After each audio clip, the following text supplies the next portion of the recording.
মতন যাতে লাগে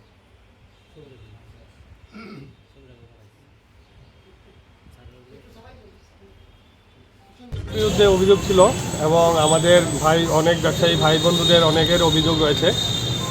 আমাদের ভাই বন্ধুদের অভিযোগ রয়েছে রাজেশ ত্রিপুরা আমাদের দোকানে এসে লক্ষ লক্ষ টাকার মাল নিয়ে বাড়িতে নিয়ে গিয়ে ওরা আটকে রেখে দিয়ে আমাদেরকে টাকা পয়সা মানে প্রচুর টাকা নয় করেছে। আমাদের এই দেবে, আজকে দিচ্ছি, কালকে দেবে, সবাইকে একই পদ্ধতিতে ঠকিয়ে গেছে। আমরা দীর্ঘদিন ধরে প্রশাসনের কাছে, আইনের কাছে দ্বারস্থ ছিলাম যে আপনারা এটার জন্য কোনো সুরাহা করুন। কালকে রাত্রেবেলা ওনারা আমাদেরকে দিয়েছে যে আমরা এরকম করতে যাচ্ছি, তখন আমরাও ছিলাম ওইখানে। তো ওকে রাজেশ ত্রিপুরাকে গ্রেফতার করেছে এবং তার বিরুদ্ধে 1000-এর উপরে কমপ্লেন আছে, কোটি লক্ষ কোটি টাকার ওর বিরুদ্ধে অভিযোগও রয়েছে এবং সে একই পদ্ধতিকে সবাইকে ঠকিয়ে গেছে। আমার ব্যবসায়ী ভাই বন্ধুদের সব কিছু সাক্ষী কি নিয়েছে? আমার কাছ থেকে নিয়েছে সিসিটিভি ক্যামেরার পুরো সেট নিয়েছে, একটা 32 ইঞ্চি অ্যান্ড্রয়েড টিভি নিয়েছে, একটা বায়োমেট্রিক মেশিন নিয়েছে, একটা গেমিং ও এডিটিং করবে বলে একটা গেমিং কম্পিউটার নিয়েছে। আমাদের স্টাফরা কাজ করেছে, ওদের চকম একটা মই আটকে রেখেছে। তারপর কিছু আমাদের তার ওয়্যার এগুলো ছিল, আমার থেকে এগুলো নিয়ে গেছে। কত টাকা নিয়েছে? এটা মোটামুটি আমার এখান থেকে 60-70 হাজার টাকার মতো আমার মোটামুটি জিনিসটা নিয়ে গেছে। এখন আপনারা কী চান? আমরা এটাই চাই যে আমাদের সুষ্ঠু বিচার এবং আমাদের যে ভাই বন্ধু আমাদের যাদের সাথে এই প্রতারণা করেছে, ঠকিয়েছে, এদের জিনিসগুলোর ফিরিয়ে দিয়েছে এবং আরও যাদের কাছে আমাদের রাজ্যের অনেকের কাছেই করেছে, সবাই যাতে সুষ্ঠু বিচার চায় এবং ওর একটা কিছু আইনগতভাবে ওর ন্যায় চাই, এটাই আমাদের আইনের কাছে। 17 শেষে 18-র দিকে স্টার্ট হয়েছে। ওই সেম সিসি ক্যামেরা, ওর একটা জায়গা আছে তুইচাকমার দিকে, ওইখান থেকে অনেক ক্যামেরা নিয়েছে। তো মোটামুটি প্রায় 3-3.5 লাখ টাকার মাল। এর মধ্যে আমাকে কিছু দিয়েছে, না যে দিয়েছে, কিন্তু আস্তে আস্তে দেওয়া বন্ধ করে দিয়েছে। প্রথম স্টার্টিংয়ে অ্যাডভান্স দিল, কদিন কাজ করার পরে দিল, এরপরে টোটালি বন্ধ।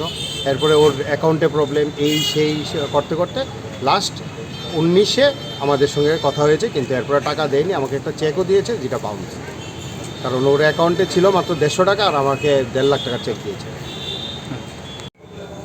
2023-এর 12 July Himanshu Panchal, director of education mission, new Delhi, একটা আমাদের কাছে কমপ্লেন করেছিল। এই কমপ্লেনের ভিত্তিতে আমরা একটা কেস রেজিস্টার করি, যার number 111/2023, under section 120B, 166, 255, 403, 465, 466, 467, 468, 471, 472, 473, 474 IPC দ্বারা একটা মামলা নথিভুক্ত করি।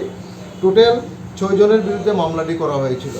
এই মামলায় কেসের তদন্তকারী অফিসার ইন্সপেক্টর এলডারডং টোটাল 3 জনকে অ্যারেস্ট করে এবং কোর্টে প্রেরণ করা হয়।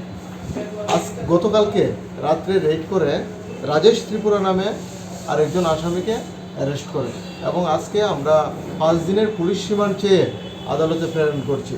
বিষয়টি ছিল এরকম, তারা অন্যের জায়গার দলিল নকল করে ডাইরেক্টর অফ এডুকেশন মিশনের কাছে টোটাল 9 কোটি টাকা বিক্রি করে দিয়ে তাদের কাছে টাকা নিয়েছিল। এর উপর একটা কেস হয়েছে। তাদের বিরুদ্ধে আগে কোনো মামলা রয়েছে বা কেসে কোনো টোটাল আরও কতজন বাকি রয়েছে? আরও আমাদের অ্যারেস্টেড 2 জন লোক বাকি রয়েছে। টোটাল 6 জনের বিরুদ্ধে আমরা 4 জনকে অ্যারেস্ট করতে সক্ষম হয়েছি, আর 2 জন আরও বাকি রয়েছে।